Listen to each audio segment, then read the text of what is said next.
Bonjour à tous, j'espère que vous allez bien. Je suis ravie de vous retrouver après quelques semaines d'absence. J'en profite pour vous souhaiter à toutes et à toutes une très bonne rentrée. Comment gérer son temps de travail? C'est ce que je vous propose d'aborder maintenant dans cette vidéo.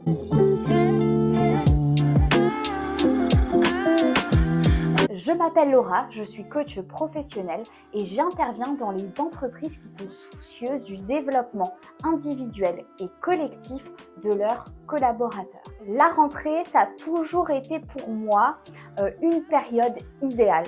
Une période idéale qui est synonyme de changement, de nouveautés, de modifications d'habitudes.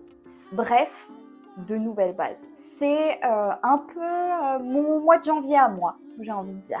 Et c'est pour cela que je voulais vous proposer des clés, astuces, méthodes simples et rapides à mettre en place dès maintenant pour améliorer la gestion de votre temps de travail. Pour information, les tâches que vous avez sur votre to-do list et qui traînent depuis quelques temps maintenant sont une source de stress extrêmement importante qu'il ne faut pas négliger. Et rien que pour ça, c'est une bonne raison de changer dès maintenant. Selon moi, gérer son temps passe par la triptyque suivante. Hiérarchiser ses tâches, augmenter son énergie et maintenir sa concentration.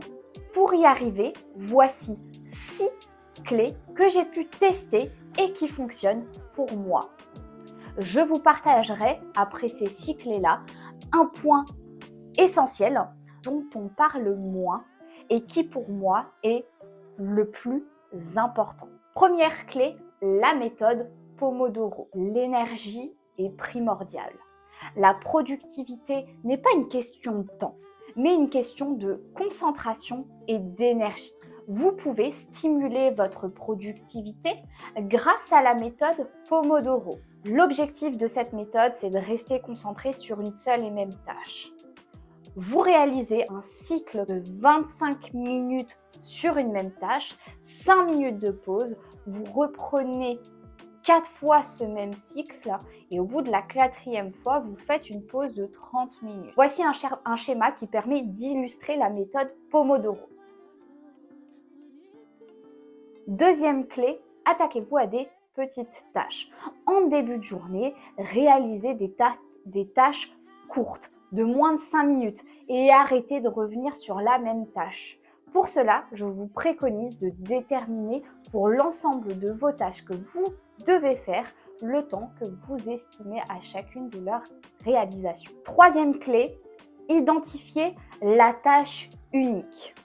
En effet, déterminez chaque jour quelle est la tâche unique, la plus importante, celle qui concrètement a ou aura un impact le plus important dans votre travail. Quatrième clé, fonctionnez par thématique. Regroupez votre travail en thèmes récurrents.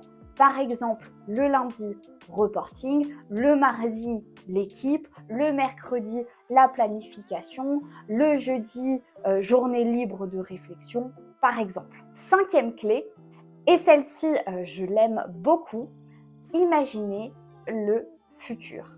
C'est un excellent moyen de combattre la procrastination en s'imaginant dans le futur et en se posant les questions suivantes. Quel plaisir vais-je éprouver en accomplissant cette tâche, cette chose à faire? Quelle douleur vais-je ressentir si je ne le fais pas?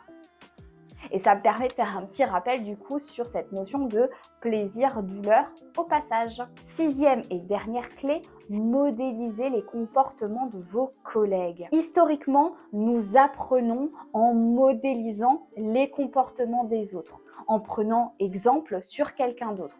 Comme lorsqu'on était enfant et que du coup, on reproduisait finalement ce que faisaient nos parents. Donc soyez curieux et rapprochez-vous de vos collègues qui maîtrisent le sujet de la gestion du temps pour leur demander quelles sont leurs astuces, leurs bonnes pratiques, comment ils font concrètement pour s'organiser, pour gérer leur temps de travail dans leur quotidien. En début de vidéo, je vous parlais d'un point très important, et pour moi c'est effectivement le point le plus important que j'aborderai probablement d'ailleurs dans une autre vidéo, tellement il a un impact important. La gestion du temps passe par votre capacité à dire non. Et ce point-là, on le dit moins, on en parle moins. Reprendre ou prendre le contrôle de son temps, c'est aussi dire non. Car après tout, si vous dites oui à une chose, alors vous dites non à une autre chose. Pour atteindre vos objectifs court terme plus rapidement, vous devez savoir dire non. Et ça passe par être capable de dire non à des réunions. Et si celles-ci sont obligatoires, alors contrôlez le temps.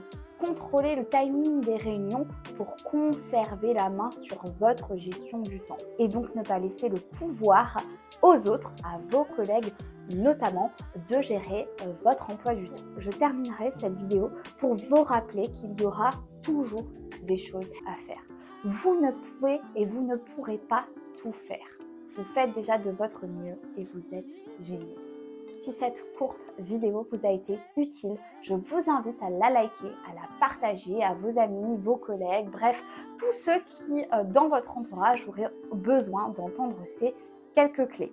Et moi, je vous dis à très bientôt pour une nouvelle vidéo.